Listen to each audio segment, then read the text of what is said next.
বন্ধুরা, পয়লা বৈশাখের উপলক্ষে আজকে স্পেশালি চিকেন দিয়ে কাঁঠালের সবজি রান্না করব। তো সম্পূর্ণ রেসিপি দেখার জন্য অনুরোধ রইল তোমাদেরকে। তো প্রথমে চিকেনটা ঢেলে রেখে এখন আমি করছি হচ্ছে কাঁঠালটাকে কেটে নিচ্ছি। কাঁঠাল কাটার আগে অবশ্যই হাতের তেল একটু মেখে নেব। আর এই কাঁঠালটা আমি সংক্রান্তির দিন নিরামিষে রান্না করেছিলাম, তো আদাটা কাঁঠাল রয়ে গেছে, সেই আদাটা কাঁঠাল এখন আমি কেটে নিচ্ছি। আর একটু ভালো করে হাতে সরষের তেল দাওয়ে লাগিয়ে নিয়ে এখন কেটে নিচ্ছি, না হলে দাওটাও পুরো আঠা হয়ে যাবে, হাতটাও আঠা হয়ে যাবে। যেহেতু সংক্রান্তির দিন আদাটা বানানো হয়েছে, তো কাঁঠালের কষ এখন অনেকটাই কমে গিয়েছে। তো এই যে দেখো, এখন কাঁঠালটাকে টুকরো করে নিয়ে এর খোসাটাকে ভালো করে ফেলে দিচ্ছি, যাতে শক্ত শক্ত অংশটা না থাকে আর কি। আর হচ্ছে যে বুকের সাইডটা দিয়ে যে টাইট টাইট অংশটা, সেটাও আমি ফেলে দিচ্ছি। আর সুন্দর করে পিস করে নেব। আর কাঁঠালে দেখবো অনেক সময় যদি খোসাটা একটু ডাবিয়ে না ফালানো হয় তাহলে টাইট টাইট লাগে, খেতে ভালো লাগে না, তাই সুন্দর মতো ফেলে দিচ্ছি আমি। আর কাঁঠাল রান্না করার জন্যে কয়েকটা আলুও সাথে নিয়ে নিচ্ছি। তো আলু আর কাঁঠাল একসঙ্গে দিলে ভালো লাগে খেতে, শুধু কাঁঠালটা রান্না করলে ভালো লাগে না খেতে। তো চিকেন দিয়ে বেশ ভালো লাগে খেতে, তাছাড়া খাসির মাংস, খাসির তেল দিয়েও ভালো লাগে। তো আমাদের এখানে আবার অ্যাভেলেবেল খাসির মাংস বা খাসির তেল সবসময় পাওয়া যায় না, তার কারণেই কিন্তু আমরা ব্রয়লার দিয়ে মাঝে মধ্যেই কাঁঠালের রেসিপি করে খেয়ে থাকি।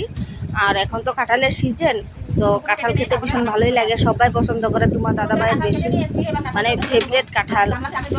তো দেখো, কাঁঠালগুলোর সঙ্গে সঙ্গে আমি কিন্তু জলের মধ্যে রাখছিলাম কিছুক্ষণ, যাতে কাঁঠালের মধ্যে যদি কোনো কষ থেকে থাকে তো একটু ভালো করে জলের মধ্যে রাখলে কাঁঠালের আঠাটা সুন্দর করে ছেড়ে দেয়। তারপরে ভালো করে ধুয়ে নিচ্ছি, ধুয়ে নিয়ে কুকারের মধ্যে একটা সিটি মেরে নিব। তো তোমরা চাইলে কিন্তু এমনি কড়াইতেও সিদ্ধ করে নিতে পারো ঢাকনা দিয়ে।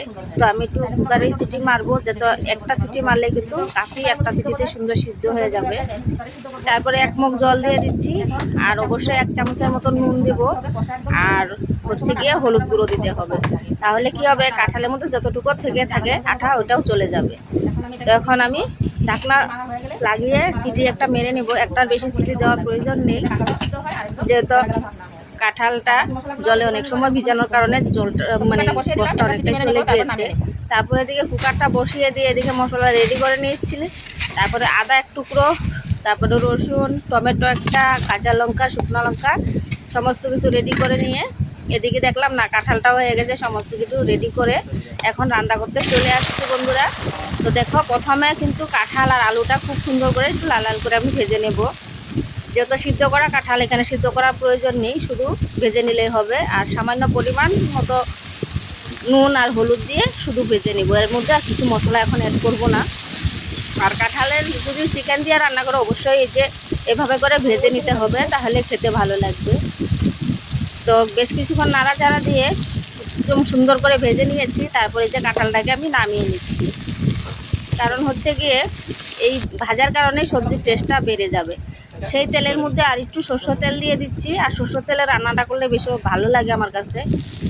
আর হচ্ছে গিয়ে তেজপাতা, শুকনো লঙ্কা আর গোটা জিরা ফোড়নে দিয়েছি। এখন এগুলোকে একটু কালো কালো করে ভেজে নিয়ে পেঁয়াজ দিয়ে দিচ্ছি, আর কয়েকটা গোটা রসুন ছুলা। তো পেঁয়াজটাকে একটু লালচা করে ভেজে নেব, হালকা ব্রাউন করে। দেখতে দেখতে দেখো সুন্দর করে হালকা করে ব্রাউন করে ভেজে নিয়ে তারপরে এখানে মাংসটা অ্যাড করে দিচ্ছি। আর মাংসটা খুব সুন্দরভাবে এখানে কষিয়ে নিতে হবে, কাঁঠাল এখন অ্যাড করা যাবে না। তো দেখতে থাকো, দেখলে বুঝতে পারবে। যারা একদম চিকেন দিয়ে রান্না করতে পারো না, তারাও একদম সুন্দর করে রান্না করে নিতে পারবে আমার রেসিপি দেখার পর।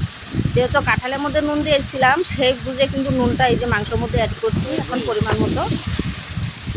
একটু নুনটা কম হলেও ব্যাপার না, পরে চেক করে দেওয়া যাবে, তবে নুনটা বেশি হয়ে গেলে আর কমানোর কোনো রাস্তা থাকবে না, তাই নুনটা চিন্তা ভাবনা করে দিতে হবে।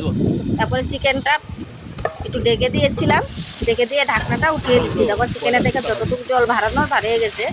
আর এইভাবে ঢেকে দিলে কি হয়, যে ব্রয়লারে একটা এক্সট্রা গন্ধ থাকে, সেই গন্ধটা কিন্তু চলে যায়।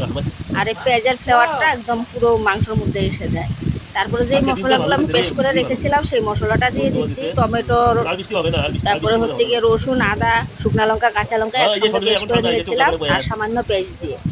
তারপরে একে একে হলুদ গুঁড়ো, জিরে গুঁড়ো দিয়ে রান্না করতে হবে। যেহেতু কাঁঠালের সবজি একটু মশলা বেশি না হলে ভালো লাগে না খেতে, তাই পরিমাণ মতোই দিয়েছি মশলা, কিন্তু আমি একটা টমেটো পেস্ট করে দিয়েছি যাতে মশলাটা আরও গাঢ় হয়। তারপরে বেশ কিছুক্ষণ নাড়াচাড়া দিয়ে ভালো করে কষিয়ে নিতে হবে। এবার আবার একটু ঢাকনা চাপা দিয়ে দেবো। ধরো 5-10 মিনিটের মতো ঢাকনা চাপা দিয়ে রাখবো, তারপরে 10 মিনিট পর ঢাকনাটাকে আবার সরিয়ে দেখবো।